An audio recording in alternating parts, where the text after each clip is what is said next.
Hey, what's going on, everybody? I didn't see you standing there. Yeah, I'm just cleaning some rat cages. You want to see how it's done? Sorry if you hear that humming in the background. That is the air conditioner. When it gets too hot, I do keep the air conditioners running in here with the doors closed. That way the rats don't get too hot, because heat can definitely kill the rats worse than the cold can. So today I'm just doing a basic cleaning. And since I'm actually on my own right now, our other cleaning guy just quit a few days ago, figure I might as well show you guys how to do a basic cleaning in case anyone is going to apply soon and gets the job. At least you'll know the basics. So what I do is I always start on one side of the building, and I do one full rack at a time and go from there. But not every single drawer is going to need done. Because we clean usually 6 or 7 days a week, we only clean what needs done, and then if it can wait another day or two, we'll skip that one and go to the next. So that one looks pretty good. We'll let that go. This one I just cleaned. That one I just cleaned. This one definitely needs it. So I'm going to pull this garbage can over.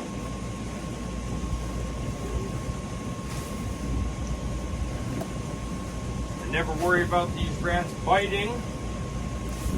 Most of the time they're very docile. The only thing you really got to worry about is them trying to escape, which even if they do, most of the time they're pretty slow. So you ain't got to worry about it. That big freaking girl in there. Sweet. So yeah, I just use my hand and I bring all the dirty bedding forward and just toss it in there. Now, good and empty. Now I just replace the old bedding with some new. That in here, I always break it down, fluff it up a little bit, and I like to spread it around under them. Push some down in the back and underneath. And I like to give them, I'd say a good 2 to 3 inches. Then you put in there, you're about 2 knuckles down, and that's good. Now we go to the next one. That's a good one. I just want to check, make sure, because this is a newer colony, it's good to make sure that you do have a male and the proper amount of females.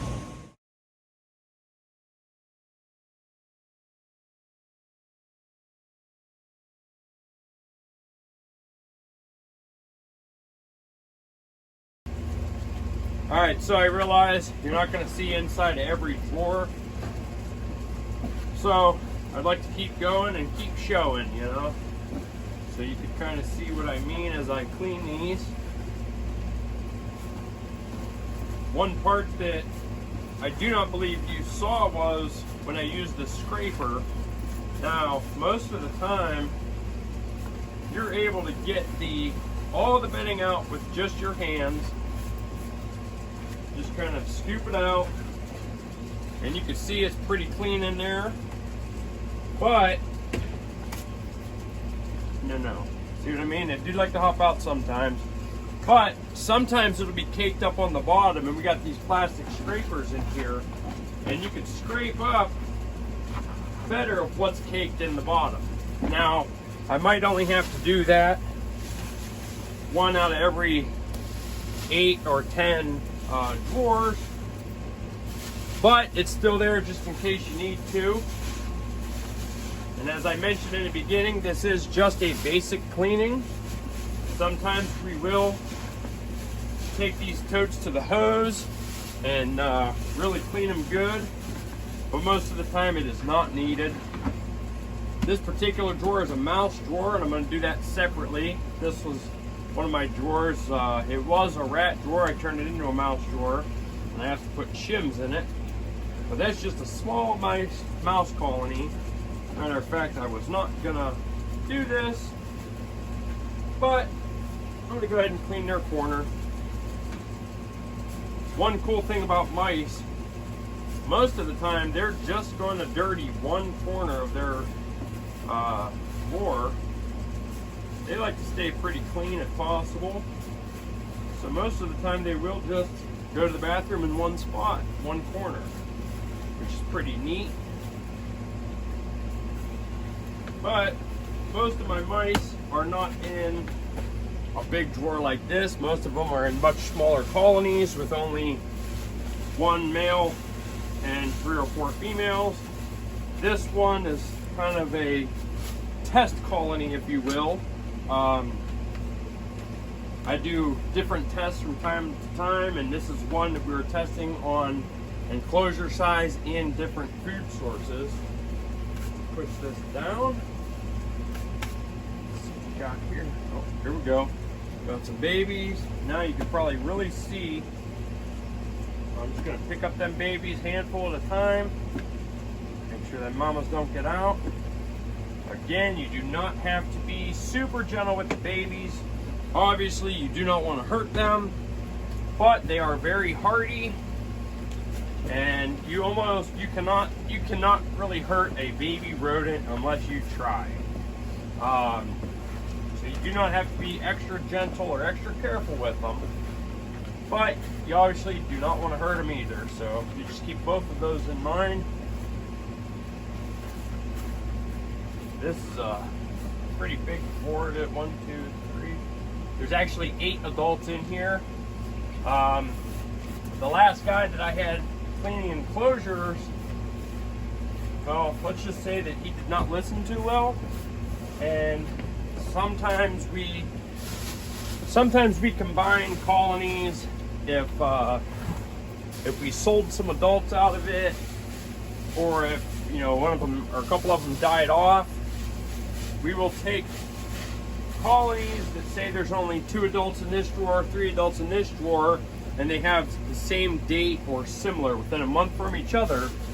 As long as there's no babies, we will combine them colonies together to make one good colony.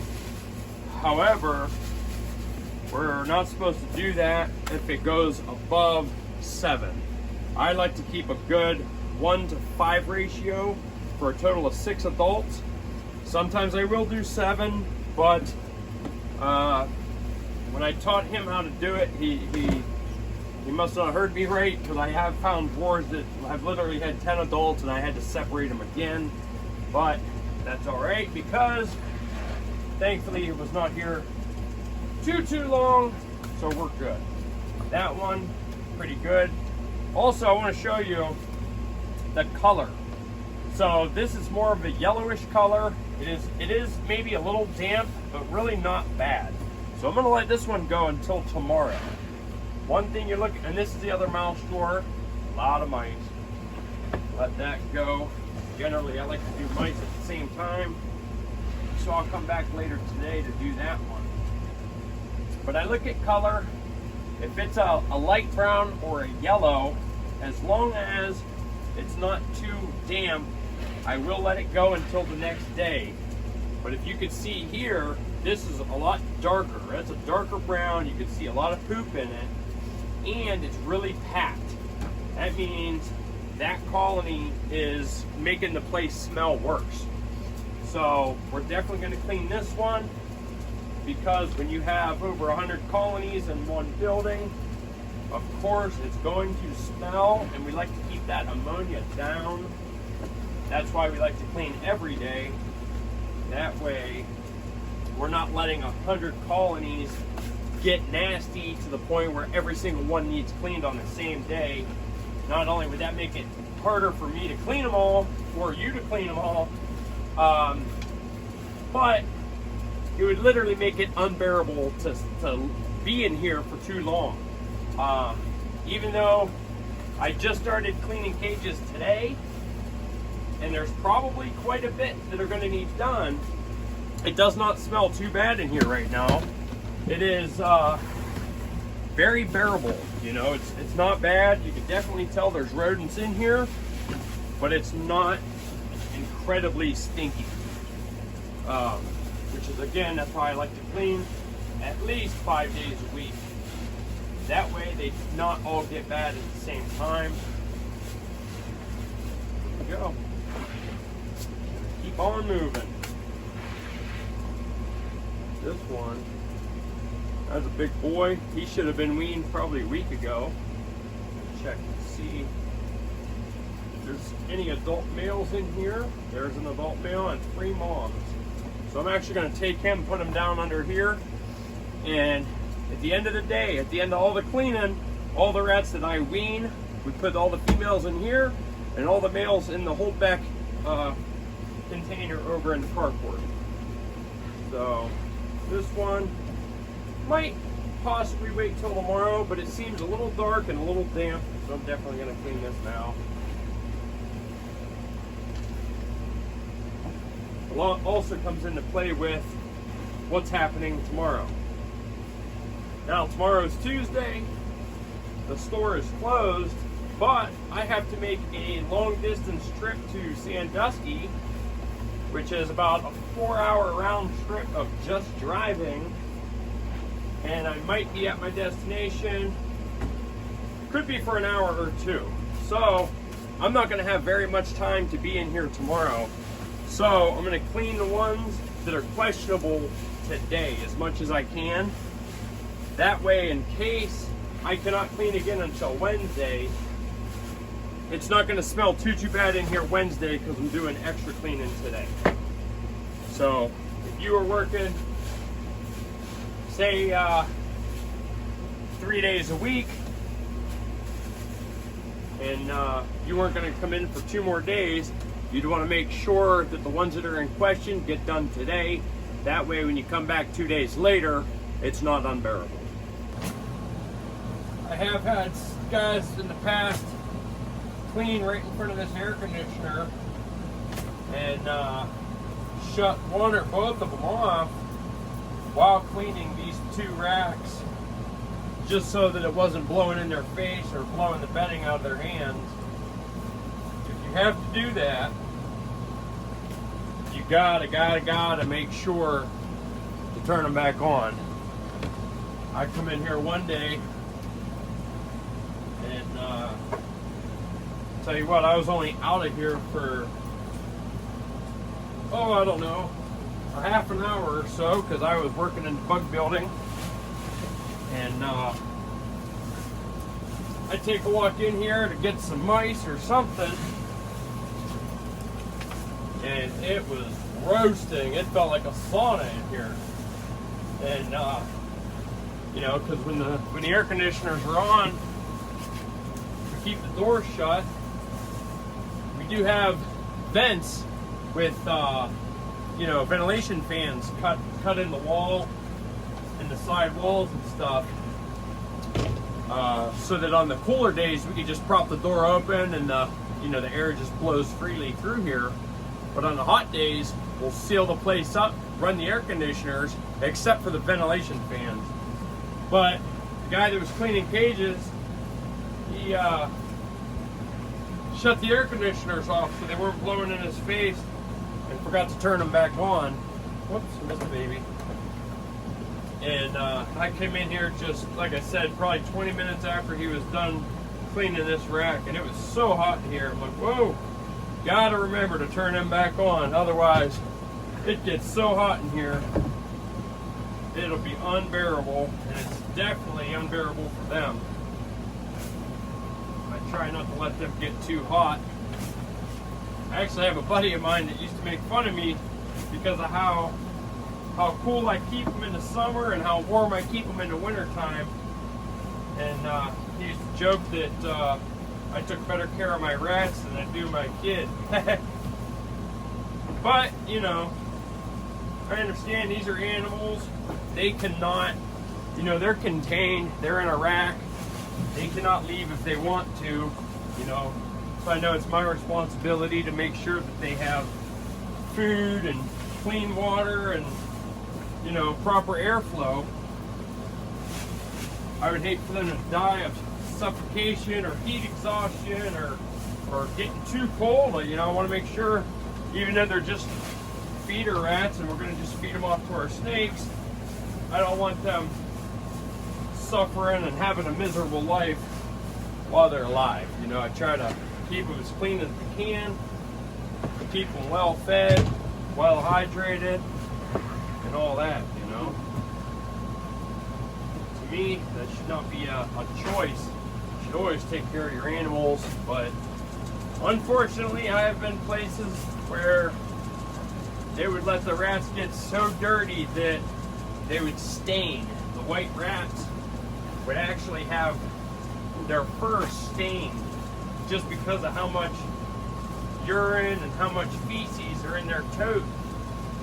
And when I bought those rats that are dirty and stained like that, they don't come clean. Even though rats are typically pretty clean, those stains do not come out of their fur. And you can tell that even on the frozen rats. If you ever bought frozen rats and you see their white fur staining a dark yellow or brown, that shows you how well they kept them rats clean while they were alive. And if they're stained like that, you know, to me that's disgusting. I'm sure it isn't going to hurt your snake any, but I can't, you know, I don't understand how people can have rats like that and not, you know, keep their animals clean and healthy. To me, that's just not acceptable, you know.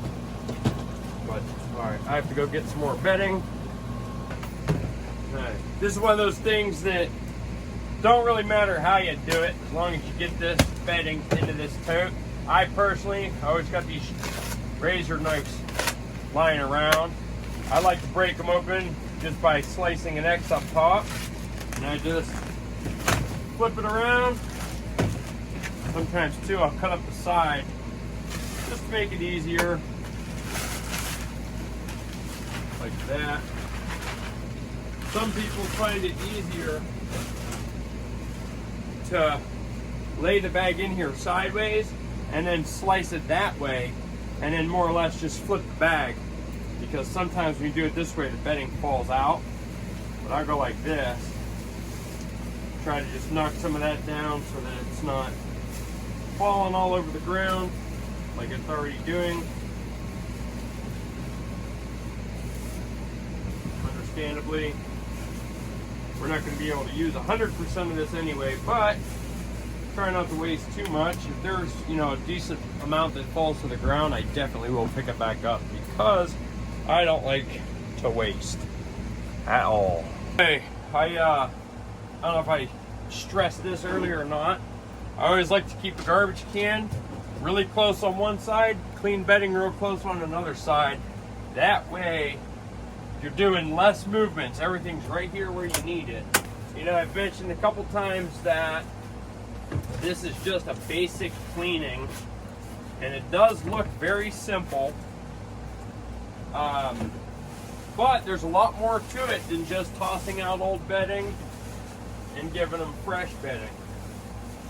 Typically after a week or two of just cleaning and making sure that you know what you're doing, I'll teach you how to wean the rats, how big they got to be before pulling them, and how to build colonies and how old and how big they ought to be before building them. Water. Now, we do have well water.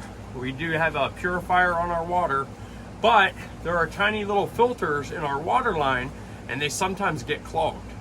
Sometimes just one tote has no water for a day or two before you notice. Sometimes the whole bin is shut off or clogged up. And if you notice, a lot of them are really skinny. The good news is, once you get their water flowing again, usually within 12 to 24 hours, all those rats are going to survive, and they're going to plump up, they're going to rehydrate, they're going to be good to go. But obviously if they're dead, there's nothing you can do about it. But it's very important to make sure that the water is always on and flowing and clean. Again, because we have well water, we do have high iron in our water. We treat for high iron, but sometimes those itty bitty tiny pieces of metal or iron that's in the water will clog those filters. So we have to keep an eye on that and see if there's a clog in the filter or a clog in the line. If we notice it, that's number one priority, is to get it fixed and get it flowing again. But that's one of those things that you might not learn on day one. It's just part of the process of cleaning. And while you're doing your basic cleaning, there's actually a lot to look out for. There's a lot to, you know, make sure there's a male with every group of females, every drawer, you know, just There's a lot to look for, and you're not going to learn everything within the first day or within the first week. I've been doing this for about 6 years now, and I'm still learning new stuff literally every day. So anyone that tells you they've been doing something for years and they know what they're talking about, they're full of it, because you can learn something new every single day. All right, guys, I already made this video a little longer than I wanted to. You get the idea. If you got any questions, feel free to ask in the comments. I still got a whole half a garage to clean tonight, and then I'm off on a 5-hour round trip tomorrow to buy some roaches. You guys have a good night and a good day, and I'll talk to you soon.